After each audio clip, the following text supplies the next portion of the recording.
Pascal Laureau, bonjour. Vous êtes économiste, géopoliticien et vous présidez l'Institut Choiseul. Et vous êtes l'auteur de cet ouvrage, Le choc des souverainetés, qui vient de paraître aux éditions Débat public.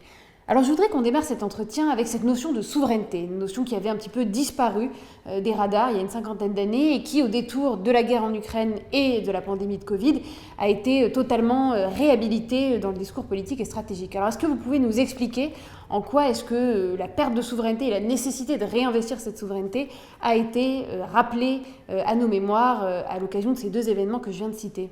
Alors, ce sont deux événements majeurs et depuis très très longtemps, on n'avait pas été confronté à ce genre de problématiques ou de difficultés. C'est vrai que la crise de la Covid a révélé à quel point l'euro était nu. On s'est rendu compte assez rapidement que, à mesure que la pandémie se répandait, eh bien, les frontières se fermaient, les liaisons aériennes, les liaisons maritimes, les liaisons terrestres se tarissaient.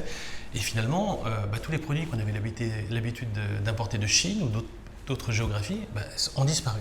Et on s'est rendu compte que sur le tarmac de certains aéroports chinois, nos amis américains achetaient coups de dollars les masques qui nous étaient destinés. On s'est rendu compte que finalement on n'avait plus aucun principe actif qui nous permettait de faire les médicaments pour répondre justement à la pandémie du Covid.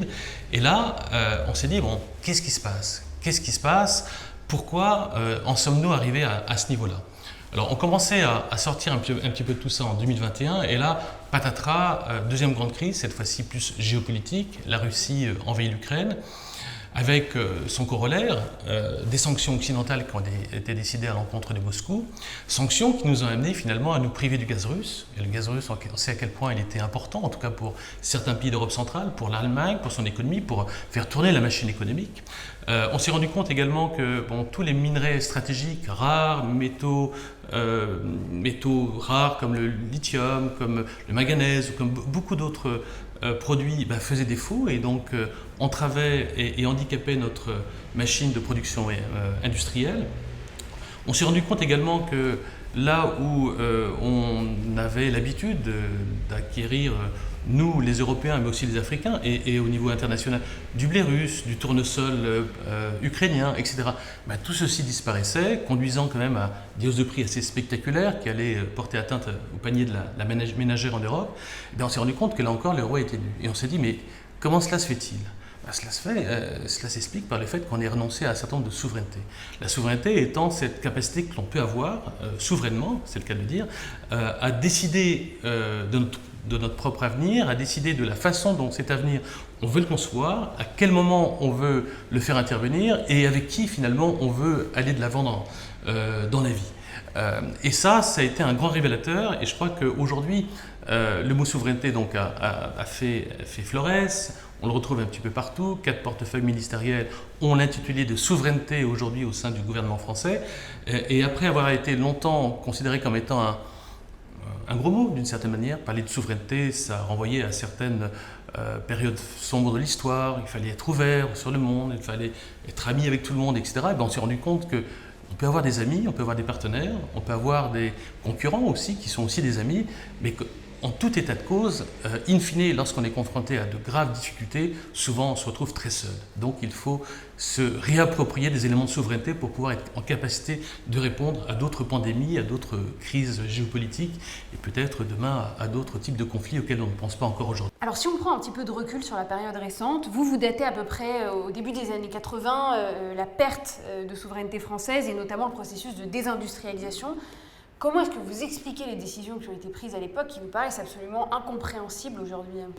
Je crois qu'il faut resituer un petit peu les choses dans leur contexte. On ne peut pas réécrire l'histoire en connaissant finalement ce qui s'est passé à ce moment-là. Je crois que les années 80 et surtout les années 90 sont des années ou des décennies de rupture. Les années 80, c'est le début de l'ouverture un peu des marchés, c'est l'Europe qui s'affirme, qui devient un grand marché d'une certaine manière, où les produits circulent librement, les hommes circulent librement. On s'approche encore un petit peu plus de cette fameuse monnaie unique qui allait émerger quelques années après. Et donc on est dans une période où tout le monde se dit, bon, finalement, même si l'URSS existe encore, le monde est en train de s'ouvrir, le monde c'est un vaste marché, donc il faut partir à la conquête de ces nouveaux marchés, où qu'ils soient. Et puis l'année 92 a vu l'émergence de 15 sujets de droit international sur les décombres de l'URSS qui avaient implosé ou explosé, peu importe. Cette décennie 90 a vu également l'émergence de la Chine. N'oubliez pas que le 1er juillet 1997, le baht thaïlandais est dévissé à la bourse de Bangkok, entraînant dans son sillage toute l'économie d'Asie du Sud-Est qui était quand même assez dynamique. L'Asie du Sud-Est entre en récession. En 98, effet domino, l'économie brésilienne entre en récession. Le rouble russe, pas soviétique, dévisse de 50%. Et là, soudain, la Chine met en branle sa capacité économique, sort l'économie mondiale de la récession et on entre dans une période de sinomania. Le marché chinois, c'est le marché où il faut aller. Et donc tout le monde commence à s'intéresser à ce marché d'1,3 milliard d'habitants, s'intéresser à toutes les géographies de proximité. Et là, on assiste à un véritable engouement pour les délocalisations. Et on se dit que finalement, gardons chez nous les centres de recherche, mais la faiblesse théorie s'applique, à savoir c'est la France sans usine, c'est l'Europe sans usine, et ce n'est plus nécessaire. Allons là où la main-d'œuvre coûte très peu cher, où on peut éduquer cette même main-d'œuvre au processus industriel moderne et on rapatriera un petit peu toutes ces capacités industrielles sur nos marchés qui sont beaucoup plus matures. Et donc, c'est cette période 80 et surtout 90 qui a vu cette accélération de la désindustrialisation de l'Europe et peut-être avec cette caractéristique que la France a été beaucoup plus loin que ses voisines allemandes et italiennes pour une raison très simple, c'est que nous on a des grandes usines, enfin des grandes entreprises, à vocation mondiale, on a de belles PME, mais on n'a pas de corps intermédiaire. En Allemagne, vous avez énormément d'ETI, vous en avez 4 fois plus qu'en France, et souvent ces ETI sont familiales, donc elles restent enracinées dans leur géographie, d'autant que c'est un système fédéral, donc dans des Länder. En Italie, 2 fois plus d'ETI que chez nous, mais ce sont des entreprises familiales ou quasi familiales de la plaine du Pô qui sont enracinées dans leur géographie, donc qui ont pu partir à la conquête du marché chinois, mais qui ont gardé leur base industrielle chez eux. Nous, ça a été l'inverse. On a délocalisé, pas seulement en Chine, mais dans une multitude de géographies, et on s'est retrouvé sans usine. Et voilà, donc c'est vraiment cette période 90, et c'est un phénomène qui s'est accéléré avec cette ambition qu'on avait au niveau politique, pas forcément le reflet d'une sensibilité politique ou une autre, mais on est vraiment entré dans une politique de tertiarisation de notre économie, sachant que l'industrie, ce n'était plus pour nous, c'était pour les autres, et puis l'industrie, c'est un peu sale, il faut le dire. Non, vous avez raison, et donc vous expliquez très bien ce processus de désindustrialisation à partir des années 90, et puis dans votre chapitre 4, vous dites, voilà, maintenant, aujourd'hui, il faut restaurer un cœur de souveraineté, j'aime beaucoup cette expression. Alors comment, selon vous, est-ce qu'on restaure ce cœur de souveraineté, et qu'est-ce qu'on y met dedans? Parce que l'idée, c'est, on ne peut pas être souverain en tout, mais sur quel domaine stratégique est-ce qu'aujourd'hui la France doit investir en particulier, et notamment sur ce sujet de la réindustrialisation? Je pense qu'il faut se dire très clairement, sans usine, pas d'avenir. Si on n'a pas une capacité à répondre demain à des besoins qu'on peut avoir suite à une grande crise internationale, on sera confronté aux mêmes problématiques auxquelles on est encore confronté avec la guerre en Ukraine, peut-être un petit peu moins aujourd'hui, mais l'année dernière c'était le cas, crise de Covid également. Donc il faut absolument qu'on se réapproprie un certain nombre de fondements industriels de base.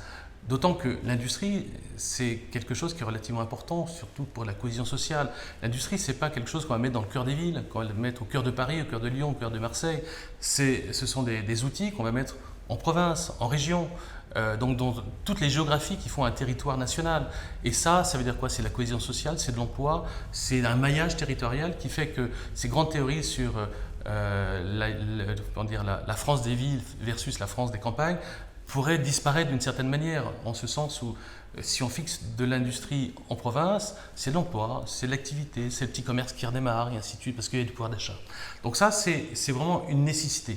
Alors, il faut aussi avoir conscience du fait qu'on est dans des économies ouvertes, on ne va pas pouvoir tout refaire, tout rapatrier, etc. Et ce qu'il va falloir faire, c'est peut-être 2 choses, 3 choses même.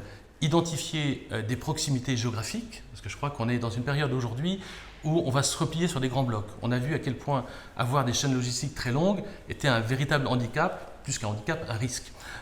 Ensuite, il va falloir faire des partenariats, en tout cas, se partager le fardeau avec nos proches voisins, qu'ils soient allemands, italiens, espagnols ou autres. Pourquoi? Parce qu'on n'a pas la capacité financière d'industrialiser rapidement et de manière massive. En fait, 3e élément, il va falloir sélectionner. Et c'est vrai que rapatrier des capacités industrielles dans des industries de base, ça présente très très peu d'intérêt. Par contre, il faut définir effectivement 2 choses, La haute technologie, celle qui va nous permettre de rester compétitifs, en tout cas dans le peloton de tête des nations qui comptent à horizon 10, 15, 20 ou 30 ans. Donc la haute technologie, ça c'est clair. On parle de gigafactory un petit peu partout avec des process industriels très modernes. Et puis, au-delà de la haute technologie, des choses qui sont existentielles, des produits de santé, des produits alimentaires, des produits de défense également. Il faut savoir se protéger de l'extérieur lorsqu'il y a un risque, il faut savoir nourrir sa population, et puis il faut savoir la protéger un peu de toutes les pandémies et toutes les maladies. Et puis il y a une autre question qui revient énormément quand on parle de souveraineté, c'est la question de la souveraineté énergétique. Là aussi, est-ce que vous pourriez nous expliquer un petit peu comment est-ce qu'on a pu perdre cette souveraineté? Je pense notamment à l'énergie nucléaire, et comment est-ce que, et notamment je crois que ce sont des projets qui politiquement sont en cours, est-ce qu'on va réinvestir cette souveraineté énergétique, et notamment par le nucléaire? Alors, ce qui est clair, c'est que le nucléaire, c'est un élément d'indépendance. On voit très bien ce qui se passe dans d'autres régions d'Europe où il n'y a plus de gaz russe. Enfin, déjà, on a substitué une dépendance par une autre dépendance dans certaines régions européennes. On s'est dit, on arrête le gaz russe au sens où ça crée une grande dépendance et on apporte du gaz de schiste américain, sous forme de GNL bien sûr, en Europe, donc ce qui nous met dans un autre état de dépendance, mais cette fois-ci par rapport aux États-Unis. Est-ce que l'un est meilleur que l'autre? Je ne sais pas. Mais en tout cas, toujours est-il qu'on est dans une logique de dépendance. Et au-delà de tout ça, il faut bien voir que le nucléaire, c'est quelque chose qui est compatible avec tout ce qui est décarbonation, protection de l'environnement, etc. Alors, en Afrique du Nord, on y réfléchit, en Amérique, ou dans les Amériques plutôt, et en Europe aussi, en Pologne par exemple, en Ukraine, il y a quand même un potentiel nucléaire. Mais le nucléaire, c'est l'indépendance, c'est quelque chose qui est décarboné, qui, une fois qu'on maîtrise la technologie, est relativement sûr. Alors bien sûr, on ne peut pas faire que du nucléaire, je pense qu'il faut le concilier avec du renouvelable, mais on ne peut pas faire du renouvelable pour du renouvelable et simplement pour du renouvelable. Il faut faire un bon dosage, et je pense que ce qui se passe actuellement en France avec cette volonté de revenir un peu au nucléaire après 10-15 ans d'errance en ce domaine est une très bonne chose. Mais c'est vrai qu'on a quand même perdu beaucoup de temps. Aujourd'hui, si on veut remettre la filière nucléaire à très haut niveau, à un niveau d'excellence qui nous permettra d'être parmi les meilleurs compétiteurs dans cette technologie au niveau mondial, il faut 15 000 ingénieurs par an. Or, en France, je crois que, spécialiste, et qu'on va mettre dans ce secteur, je crois qu'en France, on doit produire, entre guillemets, entre 35 000, enfin peut-être entre 30 et 40 000 ingénieurs par an. Donc c'est complètement illusoire de penser que la moitié du stock d'ingénieurs qu'on va produire annuellement va aller dans le nucléaire. Donc ça va être un long chemin, ça va être compliqué, mais on a quand même un savoir-faire technologique, on a quand même une avance technologique sur un certain nombre d'autres nations, et c'est sans doute là une des solutions finalement pour recouvrer un peu de notre souveraineté. Très bien, alors quand on parle de nucléaire, on sait qu'il y a un différend majeur qui oppose la France et l'Allemagne. Vous n'êtes pas toujours tendre dans l'ouvrage sur la relation franco-allemande, et c'est dit avec beaucoup de justesse et de pertinence, ce qui m'amène peut-être à une question sur la souveraineté européenne, c'est-à-dire qu'on parle de souveraineté française, mais vous avez aussi beaucoup parlé d'Europe dans cet ouvrage. Comment est-ce qu'on concilie souveraineté française et souveraineté européenne, et qu'est-ce que c'est en réalité la souveraineté européenne? Est-ce que ça existe? Déjà, la souveraineté, c'est quelque chose qui a trait au peuple. Dans la Constitution de la République française, l'article 1, ou le titre 1 plutôt, pardon, qui englobe l'article 2, 3 et 4 de la même Constitution, s'appelle de la souveraineté. Donc c'est vraiment quelque chose qui est consubstantiel à ce que nous sommes français. Peut-être qu'on a une notion plus forte de la souveraineté que d'autres nations, mais enfin, toujours est-il que c'est quelque chose qui est en phase avec le peuple français. Et la souveraineté, dans les faits, ça ne se partage pas. Alors, politiquement, on peut parler de souveraineté européenne, on peut s'afficher très volontariste dans ce domaine, on peut partager, donc peut-être, et sans doute, et on le fait déjà de toute façon, des éléments de souveraineté, on peut les partager avec d'autres. Mais la souveraineté, consubstantiellement, elle est nationale, elle n'est pas autre chose. Alors, des pays, quand on fait une petite comparaison en Europe, il y a des pays qui ne parlent pas de souveraineté mais qui l'exercent, c'est l'Allemagne, mais il est très clair, je veux dire, l'Allemagne considère que ses intérêts sont ceux de l'Europe. Donc elle affiche des objectifs pour l'Europe qui correspondent à leurs intérêts nationaux. Nous, Français, on est plus dans une logique un petit peu différente, où on affiche la souveraineté sans vraiment l'exercer, parce qu'on renonce à beaucoup d'éléments de souveraineté que l'on pourrait maîtriser. On a une capacité d'entraînement au niveau européen beaucoup moins importante finalement que peuvent avoir un pays comme l'Allemagne, et donc on perd beaucoup finalement en termes de souveraineté. Volontairement, consciemment, je ne sais pas, mais en tout cas en partie consciemment, en partie inconsciemment, mais de fait, on est en termes de recul. Donc, la souveraineté européenne, pour moi, c'est un slogan politique, facile à utiliser, c'est populaire, moi je trouve ça très bien aussi, d'un point de vue personnel, mais dans les faits, ça ne trouve pas une traduction très concrète. En revanche, on peut très bien avancer ensemble avec des coopérations partagées, avec des projets en commun, avec des éléments de souveraineté qu'on va partager. C'est ce qu'on avait fait dans le domaine du charbon et de l'acier, au début de la construction européenne. On l'a fait dans une multitude de domaines, mais de fait, d'un point de vue sémantique, ça ne peut pas exister une souveraineté européenne. Peut-être pour conclure, est-ce que vous êtes optimiste pour l'avenir et est-ce que selon vous, la France aujourd'hui a les capacités, ou en tout cas la volonté nécessaire pour recouvrer cette souveraineté perdue ? Alors ça, c'est une question qui est très complexe. La question finalement, c'est sommes-nous encore souverains, nous Français? Non, on n'est plus souverains. On est en partie souverains, en partie non souverains. Sommes-nous souverains dans le domaine du numérique, de la haute technologie? Non, on dépend des autres pour finalement tout ce qui nous fait vivre, les micros, les caméras et beaucoup de technologies avancées, les tables de mixage. Je dis ça parce qu'on est en train de parler devant une équipe. Sommes-nous souverains en matière énergétique? Un petit peu grâce au nucléaire, bien sûr, et puis grâce à l'excellence un petit peu de nos ingénieurs et notre capacité assez forte en termes de création, en termes d'invention. Sommes-nous souverains dans le domaine agroalimentaire? Je dirais de moins en moins parce qu'on se fait imposer des règles très contraignantes par Bruxelles qui font que peu à peu notre capacité de production d'une part, d'exploitation d'autre part en matière agroalimentaire est en train de diminuer. Je dirais à l'horizon de quelques années, là où on parlait toujours du grand surplus agroalimentaire français, tout ceci va disparaître. On va être à l'équilibre, peut-être même en mode négatif.